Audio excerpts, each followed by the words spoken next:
The Palestinian activists are left only with stones to defend themselves, which is frequently what occurs during these demonstrations, as the demonstrations descend into purely acts of defense of the village, as Israeli soldiers will quite frequently turn around and invade the village during the demonstration.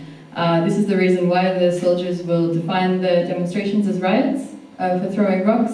Now, for me, in my opinion, for the Palestinians who have lived through 62 years of entirely violent occupation and counting, they have been shot, bombed, killed, tortured, imprisoned, driven out, ethnically cleansed, collectively punished. I would say that they've shown incredible restraint in the kind of resistance that they've been engaging in.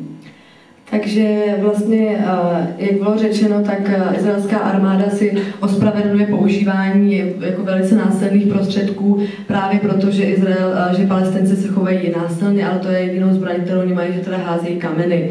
A to jako Bridget říká, že za tu dobu 60letý okupace, kdy byli Palestinci vlastně etnicky čištěni, totálně jako ponižováni, vyháněni ze svých domovů a tak podobně, takže to je jako velké nějaké sebezapírání, že jenom vezmou jako kámen do ruky na demonstraci. And so I returned to Iraq Burin almost every week. As settler violence surged in the region, we began having the demonstrations on Saturdays instead of the traditional day of Fridays, as the settlers from Bracha were actually using the Jewish holiday of Shabbat as cause to go down and attack Iraq Burin. It happened each week, and we needed to travel there to try and document the violence, watching the Palestinians defend their village, and the demonstrations became a method of fending off the settler attacks. Settler violence was the #1 issue that I was working on inside the West Bank. As I said, the increase in the use of settler violence has just been phenomenal in the last year. Last year in December, the settlers from the settlement of Tahpur, just south of Nablus, broke into the mosque of Yusuf, which you can see behind you here.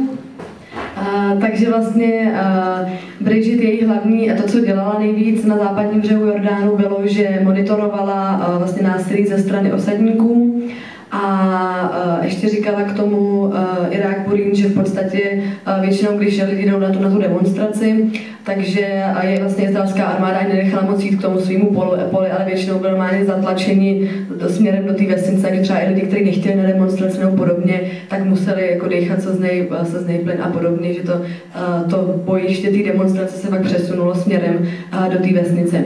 Každopádně říkala, že ještě ty demonstrace se dějou pravidelně každý pátek, ale že je v Iraq Burin přesunuli na sobotu, protože sobota je tradičním svátkem vlastně v židovské kultuře a osadníci často tady ten den svého svátku používají na to, že se jdou tak jako vyřádit trochu na Palestincích a proto byla demonstrace se bude přesunuty na sobotu, že vlastně skrz tady ten den, skrz tu demonstraci se bude sloužit i vlastně k zabraňování a monitorování násilí ze strany osadníků. A tady to je z vesnice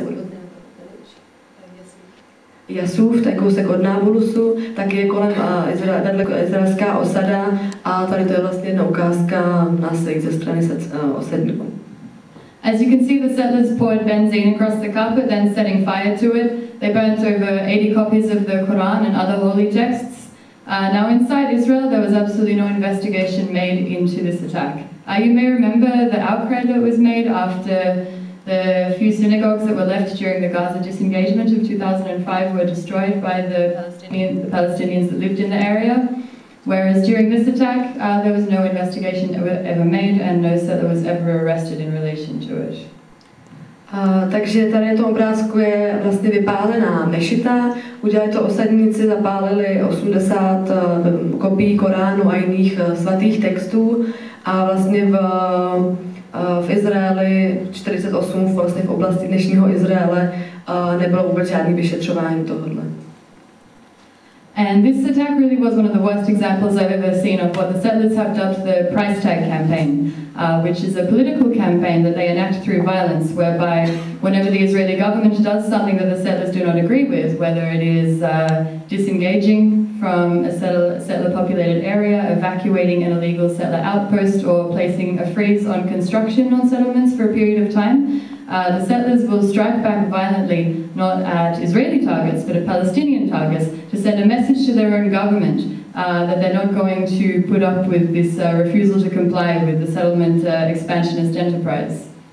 Takže vlastně vypalování třeba mešit nebo podobné jako útoky na Palestince je součást takzvané price tag kampaně nebo kampaně cenovky, dalo by se říct, která vlastně spočívá v tom, že když izraelská vláda udělá nějaká jako restriktivní opatření, uvalí na osady třeba, že se nějaká osada musí vystěhovat, protože všechny na západním břehu jsou samozřejmě ilegální, i když jsou tolerovány, tak když se musí třeba vystěhovat část nebo přesunout někam jinam, tak izraelští osadníci místo toho, aby svůj vztek a nějaké jako znepokojení směřovali k izraelské vládě, tak je, že se jdou vyřádit často na Palestincích. A tady to je jeden z těch případů. Vypálí mešitu nebo zapálí olivové stromy, vypálí domy a podobně.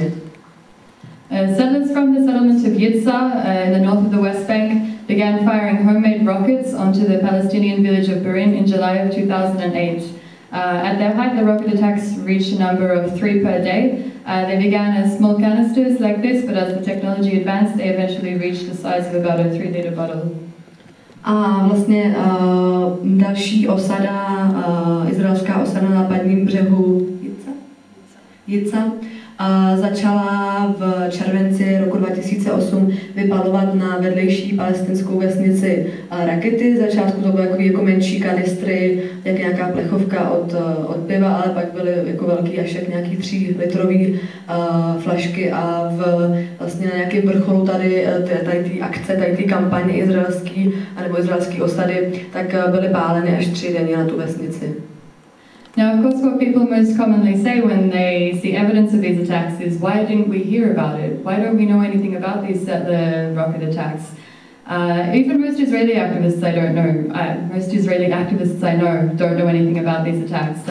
They featured very minimally in Israeli media, and the Israeli media that did bother to cover these rocket attacks made no effort to make the comparison between the rocket attacks that are being fired from Gaza onto southern Israeli cities to the, you could say, terrorist attacks coming from Israeli settlers inside the West Bank. A v podstatě tady ty vypalování takovýchhle raket vůbec není v Izraeli nějak mediálně pokryto.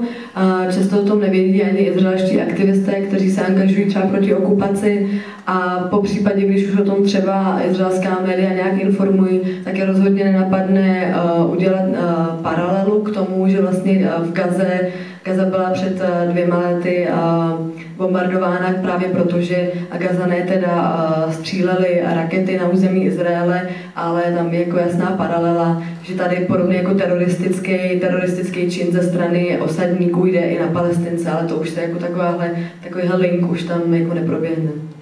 Meanwhile, in East Jerusalem, settlers have become almost the biggest problem of all, which brings us to the small Palestinian community of Sheikh Jarrah.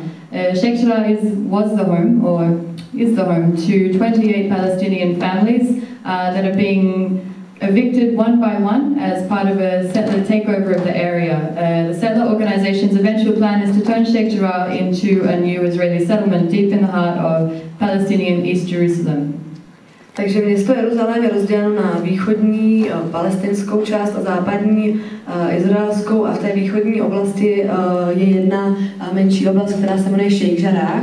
Byly tam 28 palestinských rodin, a teď se tam stal vlastně největší problém, že jsou jeden za druhým tady ty rodiny vlastně evictování, vyhazování ze svých domovů, a je to opět kvůli tomu, že izraelští osadníci chtějí tady tu oblast přeměnit na další vlastně izraelskou osadu.